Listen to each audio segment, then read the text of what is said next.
to make you guys proud. And my next matches is Alex Eala just won a WTA award without a Wimbledon title, I believe in myself a lot. and the number attached to that sentence is the reason we're here. 89%.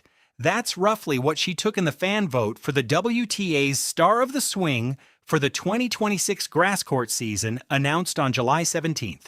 The player she finished ahead of was Linda Noskova, who lifted the rosewater dish at Wimbledon 4 days earlier. So the math looks like this. Noskova wins Wimbledon. Eala loses in the round of 16. 5 days later, the fans of professional women's tennis are asked to name the defining player of the grass season, and they hand the answer to the woman who didn't win the trophy by a margin of nearly 9-1. That's the story. Not the fabricated feuds you may have seen circulating in the last 48 hours, not a manufactured reaction, just a fan vote, a scoreline, and a question the sport is not always comfortable answering. Which ledger counts? The one that measures trophies, or the one that measures what people actually felt? To get why the answer landed the way it did, you have to understand what the Star of the Swing actually is. It's a fan-voted award run by the WTA itself, given at the end of each season swing. Hard court, clay, grass, Asian, indoor. Fans pick from a slate of nominees. The ballot this July included Wimbledon champion Noskova, finalist Karolina Muchova, and Eala. When the tally closed on July 17th, the WTA reported Eala had taken nearly 90%. Noskova finished second. Muchova finished third. All three players are 21 years old. All three had performances that would headline most seasons. Only one of them had the run that people apparently could not stop talking about. Here is the part of the story that deserves a fair hearing before we go further. Some fans and some tennis commentators pushed back on the result immediately. Their argument is not unreasonable. You won Wimbledon. You beat everyone the tournament put in front of you. You stood on center court and lifted the most famous trophy in the sport. And now 5 days later, the fan base of your own tour tells you that a player who lost in the round of 16 was more central to the grass season than you were. If you're Linda Noskova, that has to sting, even if she has said nothing publicly to suggest it does. And if you're a tennis traditionalist watching from outside, the pushback is loud.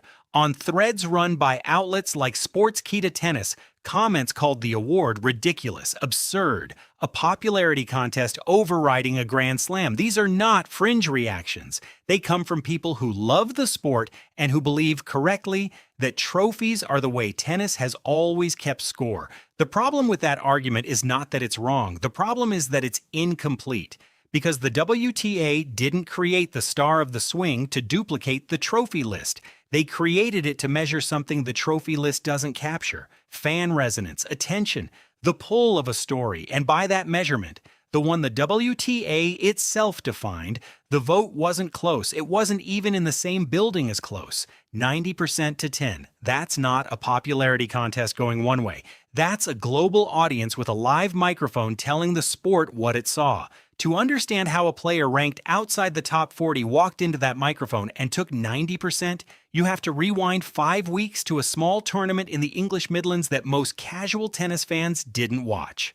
The Lexus Birmingham Open is a WTA 125. That's the developmental tier, a rung below the tour's main level, where players rebuild ranking points or work off rust. Eala entered Birmingham because she needed grass matches, and because a 125 title is still a title. What she didn't count on was rain. The tournament was delayed repeatedly, schedules compressed, draws bunched up, and Eala, seeded and expected to advance, ended up grinding through a 3-set final against a Czech qualifier named Nikola Bartunkova to win her second career WTA 125 title. It is easy, watching what happened next, to skip over Birmingham. Don't. That week is the reason everything downstream was possible. It gave her match reps on grass, it gave her a small trophy at a moment when her confidence needed one, and it gave her the ranking floor that put her into the seeded portion of the next event.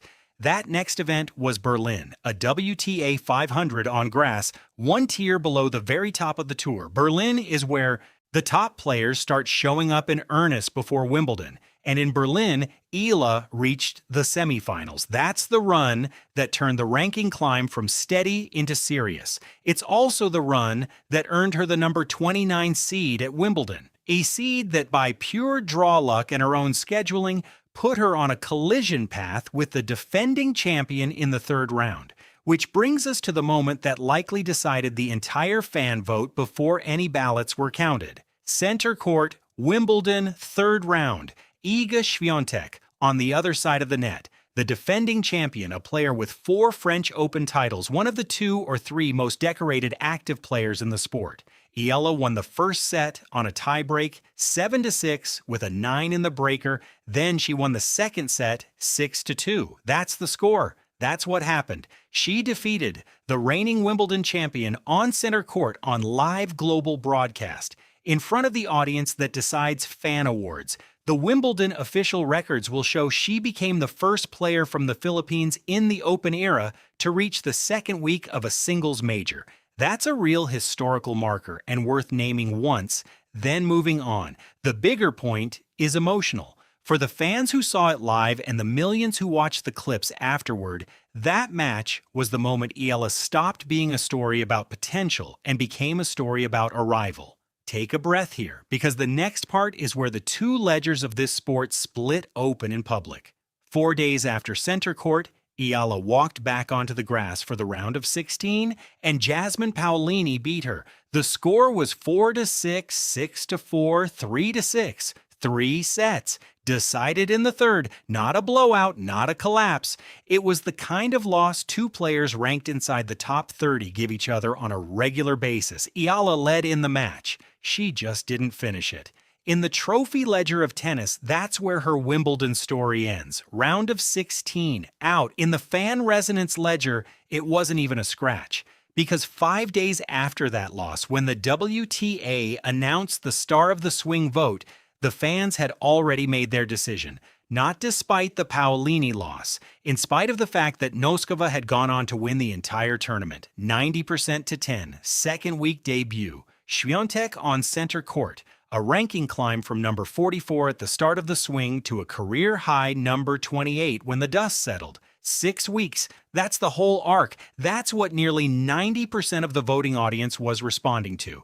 And here's the piece that keeps the story honest. The WTA itself put its name on the framing. In its official release on July 17th, the WTA described Eala as having set her trajectory early in Birmingham, carried it through Berlin, and delivered her best Grand Slam performance to date at Wimbledon, finishing, in the organization's own words, ahead of a field of contenders that included the newly crowned Wimbledon champion Linda Noskova.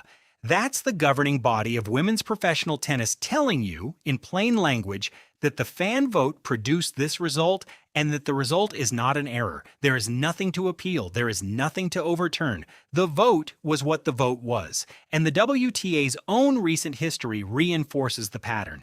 In 2025, Zheng Qinwen was named singles fan favorite of the year despite an injury-shortened season that saw her sidelined for more than 2 months after elbow surgery, with no Grand Slam titles to her name.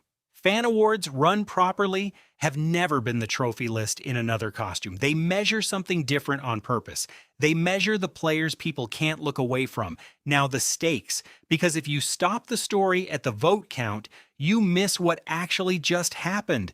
The Star of the Swing is not on paper a career-defining award. It's not the year-end world #1 trophy. It's not a Grand Slam. What it is, however, is the WTA's own admission that a player ranked 28th in the world just became the most watched, most followed, most emotionally invested in figure of an entire tournament swing that included Wimbledon. That's a commercial fact as much as an emotional one. Sponsors read those vote counts, tour organizers read them, broadcast partners read them. Every event that comes up on the calendar between now and the U.S. Open, Washington, Montreal, Cincinnati, is now scheduling around the reality that Eala's matches move the needle. And for the Philippines, specifically, this compresses into a single measurable statement of global attention what took decades to build. Before this summer, the Philippines had never produced a player who reached the second week of a Grand Slam in the Open era. Now it has one, and that one is ranked 28th. and nearly 90% of a worldwide fan base has voted to say that her presence on the tour matters. Those two facts, held together, are not a story about representation in the abstract. They are a business event. They will change how the next 5 years of Philippine tennis get funded, promoted, and covered. That is what a landslide fan vote actually does when it lands on the right player at the right moment. The temptation at this point in the story is to skip the loss. Don't. It's the loss that gives the vote its meaning. When Paolini beat Eala 4-6, 6-4, 3-6 in the round of 16, it was the second time this season Eala had walked off court after a match she believed she could have finished. The first was Eastbourne in 2025, where she led Maya Joint 5-2 in the championship tiebreak and lost 12-10, going down 7-6 in the deciding set. She has twice now been close enough to a bigger trophy to feel the weight of it and walked off without it. That's the part of her season the fan vote didn't erase. It just refused to let it be the only sentence in her paragraph. She lost the Paolini match. She didn't lose the summer, and the difference between those two statements is what nearly 90% of a voting audience was quietly, decisively acknowledging. So we come back to the number, 89-11. Nearly 90% to just over 10. The player who didn't win Wimbledon chosen over the player who did in a category, the sport designed to measure exactly this kind of gap between scoreboard and story. She didn't skip the small tournaments. She used Birmingham to build the floor. She stopped being a story about potential on center court against Swiatek. She lost to Paolini, and she didn't lose the summer. And she walked into the fan vote a week later and took nearly 9 out of every 10 ballots cast. If you have watched the WTA long enough, you know how rare a landslide of this size actually is.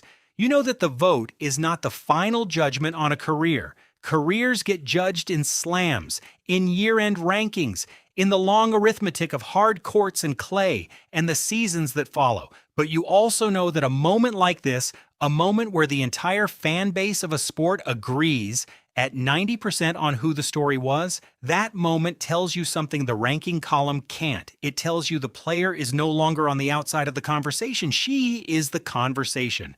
When the North American swing opens in a few weeks, Alex Eala will walk into Washington and Montreal and Cincinnati as a career-high world number 28, seeded, known, and expected.